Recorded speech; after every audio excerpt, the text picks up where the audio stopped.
اللہ اکبر اللہ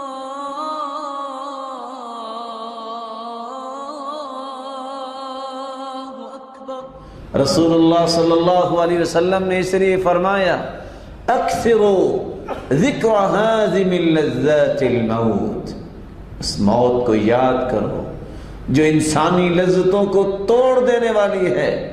کس انداز سے کڑیل جوان ہوتا ہے لیکن موت کا جھونکا آتا ہے اور اس کی حقیقت ختم ہو جاتی ہے۔ اور یاد رکھنا کسی نے بھی زندہ نہیں رہنا، اپنی اپنی باری پہ سب نے جانا ہے، اور یہ اللہ کا قانون ہے۔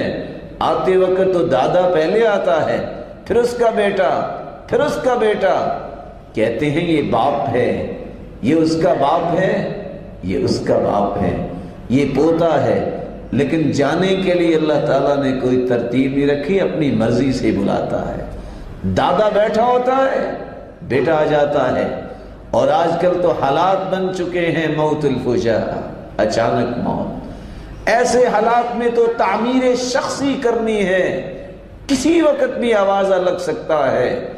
لو كانت الدنيا تدوم لأهلها لكان رسول الله حيا يخلد۔ اگر کسی کو بقا ہوتی تو سرتاج رسول زندہ رہتے جو پوری کائنات سے اعلیٰ ہے، لیکن وہ بھی اللہ کے پاس چلے گئے، وہ بھی اللہ کے پاس چلے گئے۔ تو میرے بھائی کون باقی بچنے والا ہے؟ اس لیے اس موت کی فکر کرنی چاہیے جس موت کی تکلیفوں کے بارے میں رسول اللہ صلی اللہ علیہ وسلم نے فرمایا اللہم اعنی علی سکرات الموت، اے اللہ موت کی سختیوں میں میری مدد فرمانا۔ رسول اللہ صلی اللہ علیہ وآلہ وسلم نے اس لیے فرمایا اس موت کو یاد کرو جو دنیا کی لذتوں کو ختم کر دیتی ہے، اور وقت آئے گا جب انسان ہی انسان کو اپنے گھر میں رکھنا پسند نہیں کرتا، کہتا ہے جلدی کرو، دفنانے میں لیٹ نہیں ہونی چاہیے، کہیں کوئی اور مسئلہ سامنے نہ آ جائے۔ قبر میں دفنا دیا جاتا ہے، اور رسول اللہ صلی اللہ علیہ وآلہ وسلم نے فرمایا اذا مات احدکم فإنه يعرض عليه مقعده بالغداة والعشي ان كان من اهل الجنة فمن اهل الجنة وإن كان من أهل النار فمن أهل النار۔ جو شخص فوت ہو جاتا ہے، قبر میں داخل کر دیا جاتا ہے، صبح و شام اس کا ٹھکانہ اس کو دکھایا جاتا ہے۔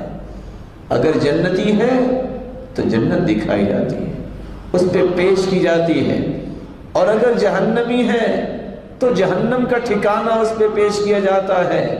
یقال هذا مقعدک حتی یبعثک اللہ الیہ، یہ تیرا ٹھکانہ ہے جب تک قیامت نہیں آتی۔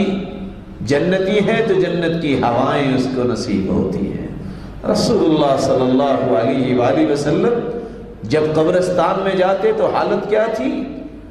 براء ابن عازب رضی اللہ تعالی عنہ فرماتے ہیں کننا مع النبي صلى الله عليه وسلم في جنازة فجلس على شفير القبر، ہم اللہ کے رسول صلی اللہ علیہ وسلم کے ساتھ ایک جنازے میں تھے، آپ قبر کے کنارے پہ بیٹھے، فبكى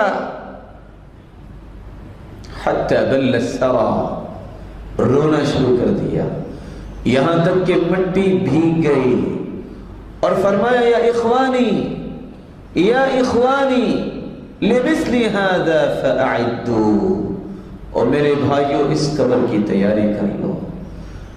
یہ قبر اما روضۃ من ریاض الجنہ او حفرۃ من حفر النار، یا یہ جنت کے باغیچوں میں سے ایک باغیچہ ہے، یہ گڑھوں میں سے ایک گڑھا ہے۔ اللہ ہم سب کو محفوظ فرمائے۔